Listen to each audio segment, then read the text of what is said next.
दोस्तों, क्या आप एक ऐसी रानी के बारे में जानते हैं जो अपने ही महल के नौकरों के साथ संबंध बनाती थी और किसी एक नौकर के बच्चे की माँ भी बनी? और ये रानी कौन थी और कैसे इतनी बड़ी सल्तनत में इतना नाम कमाया? तो आपको बता दे कि ये पहले एक नौकरानी थी, लेकिन बाद में उन्होंने सिंहासन संभाला और महारानी बनकर राज किया। लेकिन कैसे इन्हें इतनी तरक्की हासिल हुई?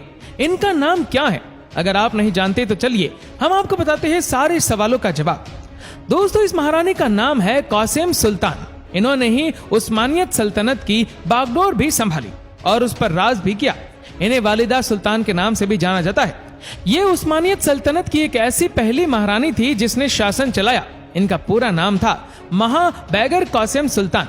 कासिम सुल्तान यूनान की रहने वाली थी, लेकिन ये कैसे गुलाम बनी और कैसे शाही हरम में पहुंची, इसके लिए इनकी पिछली जिंदगी में चलते हैं और इनके बारे में शुरुआत से जानते हैं। ये कहानी शुरू होती है दोस्तों यूनान के चिनोद से।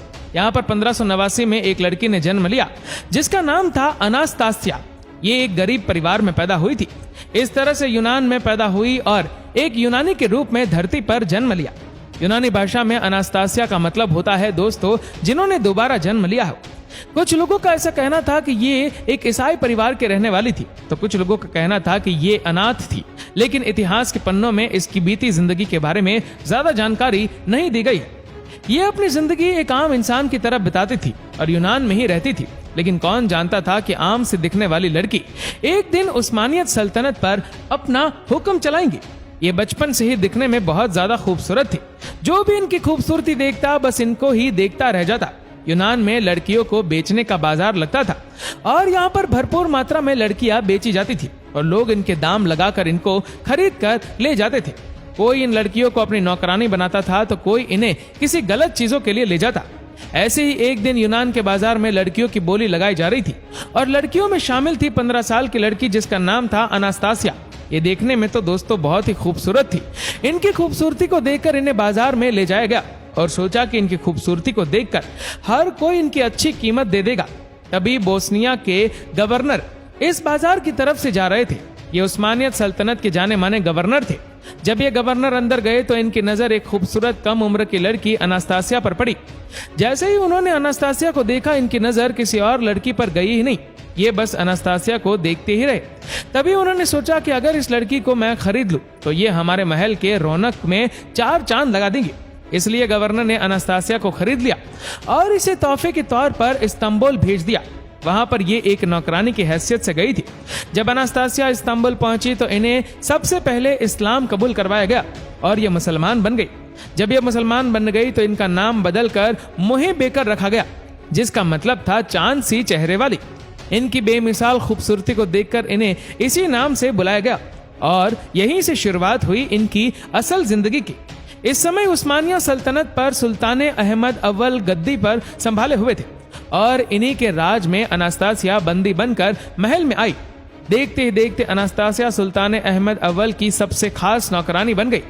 इस समय सल्तनत में बहुत से शासक थे जो इस सल्तनत को अच्छे से चलाते थे, लेकिन जिसके हाथ में इस शासन की पूरी भागदौड़ थी वो सिर्फ और सिर्फ सुल्तान अहमद अव्वल ही थे।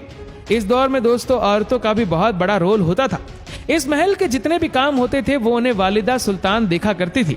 वालिदा सुल्तान को महल का सबसे खास शख्स माना गया था। आप कह सकते हैं कि इस शासन में सुल्तान के बाद इन्हीं का हुक्म माना जाता था और यही पूरे महल को संभाला करती थी। इस समय वालिदा सुल्तान की जगह पर सुल्तान अहमद अव्वल की दादी हुआ करती थी जिसका नाम था सफिया सुल्तान। सफिया सुल्तान ही सल्तनत के सारे फैसले करती थी और वो जो भी फैसला करती उसे हर इंसान को मानना पड़ता था, फिर चाहे वो राजी राजी माने या फिर गैर राजी माने। इसके बाद जब सफिया सुल्तान की उम्र ढलती गई और वो बुढ़ापे की तरफ जाती गई तो सुल्तान अहमद अव्वल ने अपनी दादी की जगह अपनी माँ को बैठा दिया जिसका नाम था खिल्ल सुल्तान। इनकी माँ भी शासन की काफी अच्छे से देखभाल करती थी, लेकिन ये ज्यादा दिनों तक इस कुर्सी पर नहीं बैठ सकी और इसे सिर्फ 1 साल 6 महीने के बाद ही वो इस दुनिया को छोड़कर चली गई। अब इस कुर्सी को संभालने के लिए सुल्तान के घर से जब कोई भी मौजूद नहीं था, लेकिन इसी समय इस महल में एक नौकरानी थी जो इस कुर्सी पर जल्द ही बैठने वाली थी। अनास्तासिया की हैसियत महल में सिर्फ और सिर्फ एक नौकरानी की थी, लेकिन वक्त के चलते इन्होंने अपनी समझदारी और खूबसूरती के दम पर सुल्तान के दिल में अपनी जगह बना ली और ये सुल्तान के बहुत ज्यादा करीब आ गई।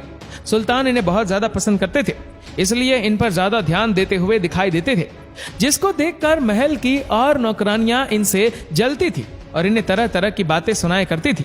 लेकिन अनास्तासिया को इन सब बातों से कोई भी फर्क नहीं पड़ता और वो हमेशा अपने काम पर ध्यान देती थी। इनकी सादगी और मासूमियत को देखकर सुल्तान ने इन्हें अपनी पत्नी बनाने का फैसला किया और अनास्तासिया से शादी कर ली। इसके बाद इनकी जिंदगी पूरी तरह से बदल गई। अब महल में इनका दर्जा नौकरानी का नहीं था, अब ये महल की रानी बन गई थी। साथ ही उन्होंने खास सुल्तान का दर्जा भी हासिल कर लिया था। लेकिन इस जगह को लेने से पहले इनका एक बेटा होना चाहिए था। ऐसा कहा जाता है कि जो भी खास सुल्तान की जगह लेगा उसका एक बेटा जरूर होना चाहिए, तब भी वो ये जगह ले सकता है। इस पर मोहे बेकर को एक नहीं बल्कि 5 बच्चे हुए। धीरे धीरे मोहे बेकर सुल्तान अहमद की सबसे खास और पसंदीदा बीवी बन गई और उन्होंने महल और सुल्तान अहमद के दिल में अपने लिए बहुत ही खास जगह बना ली। वैसे तो सुल्तान अहमद की और भी बीवियां थी, लेकिन दोस्तों मोहे बेकर को एक अलग ही मुकाम हासिल था, इसीलिए सुल्तान अहमद ने इन्हें कासिम सुल्तान का नाम भी दिया था। उस समय जो भी खास बीवी होती थी उसकी खासियत उसके रोजाना खर्चों में देखी जाती थी। वो एक दिन में कितना खर्च करती है और उन्हें कितने मिलते हैं, इसमें कासिम सुल्तान ही सबसे आगे थी। लेकिन इन पर पहाड़ तो तब टूटा जब इनके पति यानी सुल्तान अहमद सिर्फ 28 साल की उम्र में इस दुनिया से चल बसे। इसके बाद उन्हें बहुत से मुश्किलात का सामना करना पड़ा।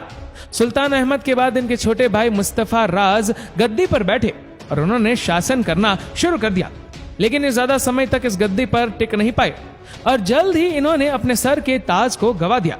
इसके बाद सुल्तान अहमद के सबसे बड़े बेटे को इस सल्तनत के भागदौड़ के लिए चुना गया, जिनका नाम था उस्मान सानी। ये सुल्तान अहमद की दूसरी बीवी के सबसे बड़े बेटे थे। इनकी माँ का नाम था फिरोजा सुल्तान। ये शुरुआती जीवन से ही काफी चालाक थी, लेकिन जब सुल्तान अहमद ने मोहे बेकर से शादी की तो उन्हें ये बात बिल्कुल भी पसंद नहीं आई और इसीलिए ये शुरू से मोहे बेकर से यानी कासिम सुल्तान से जलती थी और उन्हें बिल्कुल भी पसंद नहीं करती। और जब उनके बेटे उस्मान सानी ने शासन किया तो इन्होंने कासिम सुल्तान के लिए बहुत से मुश्किलात खड़ी कर दी और चुन चुन कर इनसे बदला लिया। इसलिए यह समय कासिम सुल्तान के लिए बहुत ही ज्यादा मुश्किल भरा था। इस समय में कासिम सुल्तान से उसके सारे हक छीन लिए गए और उन्हें महल से अलग कर दिया गया। इस दौर में ये यानी चुनी फौज की मनमानियां बहुत ज्यादा बढ़ गई थी। वो आए दिन उस्मान सानी के मुश्किलात बढ़ा रहते और इस तरह इसका शासन दिन ब दिन खराब होता जा रहा था। इन्हीं सब बातों को देखते हुए उस्मान सानी ने नई फौज तैयार करने का फैसला किया, जिसमें उन्होंने ऐसे लोगों को चुनने का फैसला किया जो इस शासन से अच्छे से सुरक्षित रख सके और उस्मान सानी के सारी बात पर गौर करे। लेकिन उनकी ये सोच पूरी ना हो सकी। लेकिन यूनी चुनी फौज ने उस्मान सानी का कत्ल करवा दिया। जब उनका कत्ल हो गया तो कासिम सुल्तान के बेटे को गद्दी पर बैठने का फैसला किया गया और सुल्तान मुराद को राजगद्दी को संभालने का मौका मिला। लेकिन इनकी उम्र बहुत कम थी, ये सिर्फ 11 साल के थे। लेकिन शासन को चलाने के लिए कोई भी मौजूद नहीं था, इसलिए उन्हें इस टाइम का सुल्तान बना दिया और यहाँ से कासिम सुल्तान का दोबारा अच्छा टाइम शुरू हुआ और साथ ही जनता का भी अच्छा समय आया, क्योंकि उससे पहले जो भी गद्दी पर बैठे थे उनके समय में कासिम सुल्तान और साथ ही जनता को काफी परेशानियों का सामना करना पड़ा।